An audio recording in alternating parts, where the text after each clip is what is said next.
গান যতগুলো পার্সোনাল মনে হয় এই ছবিটার সঙ্গে প্রত্যেকটা মুহূর্ত মনে পড়ে যাচ্ছে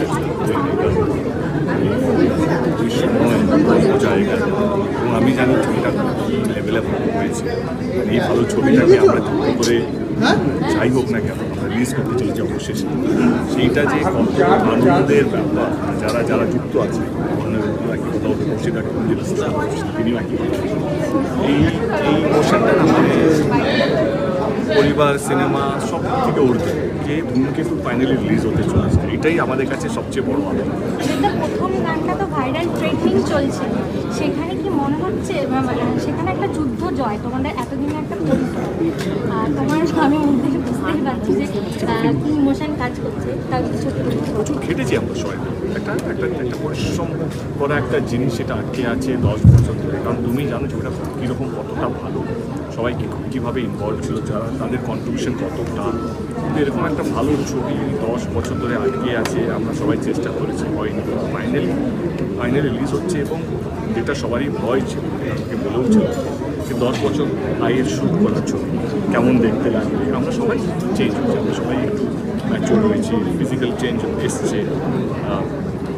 দর্শক কানেক্ট করতে পারবে কিনা কিন্তু তুমি প্রশ্ন করলে প্রথম গানটা থেকেই প্রথম টিজারটা থেকেই আমরা ভাইরাল যে মানুষ আমাদের থেকে, আমি যেটা একটু আগে বললাম যে আমি কতটা ওয়েট করেছিলাম, কিন্তু আমাদের থেকে বেশি আমাদের দর্শক এই ছবিটার জন্য ওয়েট করেছিলাম, সেটাই প্রমাণ। এবং আজকে তোমাদের গানটা কেমন লাগলো? দারুণ। আমার মনে হয় এইটাই বলছি কি 10 বছর আগেকার শুট করা হয়, মনে হচ্ছে মানে ইউ ক্যান ইনস্ট্যান্টলি কানেক্ট করে নেবে এটার সাথে, মানে ছবিটার সাথে বা ছবিটার গান যে কোনো মুহূর্ত। আমার মনে হয় কি 14ই আগস্ট ছবিটা রিলিজ হচ্ছে, আমরা যে কেন এত কথা বলছি, কেন যে আমরা এত বেশি আবেগ, কী বলে আবেগ কী বলতো, এত বেশি আবেগ কেন, সেই জায়গা থেকে দর্শক বুঝতে পারবে 14 তারিখে। আচ্ছা, এই কারেকশনগুলো কি কৌশিকদা করেন? দিনেশ বললাম তো ম্যাজিশিয়ান। কোন কারেকশন? কারেকশনগুলো করে দিচ্ছে। ও একটা বাংলা বললো, সেই বাংলাটা ঠিক বাংলা, একেবারেই ঠিক। আমি বাংলা শিক্ষক, তাই বলছি ঠিক বাংলা, সিনটেক্সটা একটু আগে পড়ে, আমরা যেরকমভাবে বলি না। ও নিজেই বলে এটা কি দেবের মতো হয়ে যাচ্ছে বাংলাটা। হ্যাঁ, এটা হচ্ছে ও। হ্যাঁ, ও পুরো এমনই একজন খেলোয়াড় যে তাসগুলো ওপেন করে সবাইকে দেখি তারপর খেলতে শুরু করে। ওরে বাবা, দারুণ।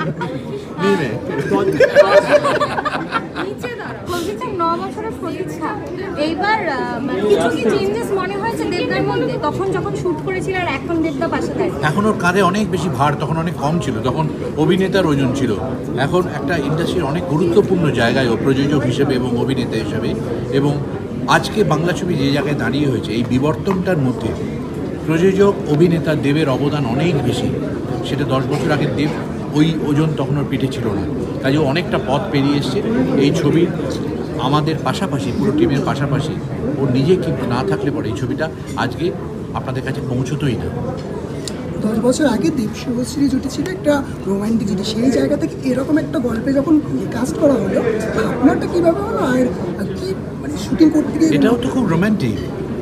আর কিছুদিন আগে একটা ভিডিও দেখলাম, একজন 92 বছরের বৃদ্ধ, একজন 90 বছরের বৃদ্ধা তার স্ত্রীকে খুব প্যাশনেটলি চুমু খাচ্ছে।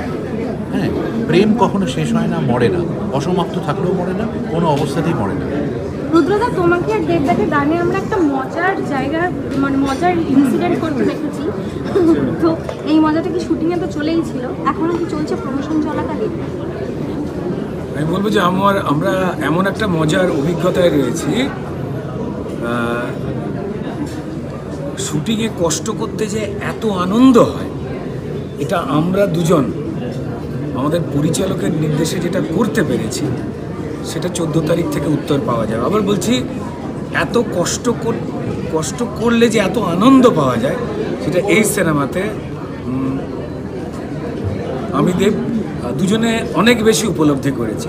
এই ক্ষেত্রে অন্য যে কোনো যারা আমাদের দারুণ দারুণ অভিনয় করেছেন এই সিনেমায়, তারা যদি হাত তোলেন, আমরা দুজনে সেখান থেকে বলবো এই না, আমরা দুজন বেশি করেছি। আমাদের প্রতিযোগিতা হয়েছে, পরিচালক যা চাইছেন সে অনুযায়ী কতটা নেংড়ে দেওয়া যায়। আমি আবার বলছি, আমি দেবের পরিশ্রম করার ধরন দেখে আমার নিজের মনে হয়েছিল যে একটা ছেলে, যে ছেলেটা সুপারস্টার, সে এসে নিজেকে ভাঙবার জন্য এত লড়াই করছে, আর আমি ওর থেকে বয়সে একটু বড়, আমি কেন পরিশ্রমটা করবো না? প্রত্যেকটা দিন ইঞ্চিতে ইঞ্চিতে যেন কৌশিক গাঙ্গুলি এইরকম একজন পরিচালকের মুখের দিকে একটু সিনা টান করে দাঁড়াতে পারি, সেই পরিশ্রমের একটা লড়াই হয়েছে। অ্যান্ড আমি আমার বলতে বোধহয় অহংকার হবে, এটা অহংকার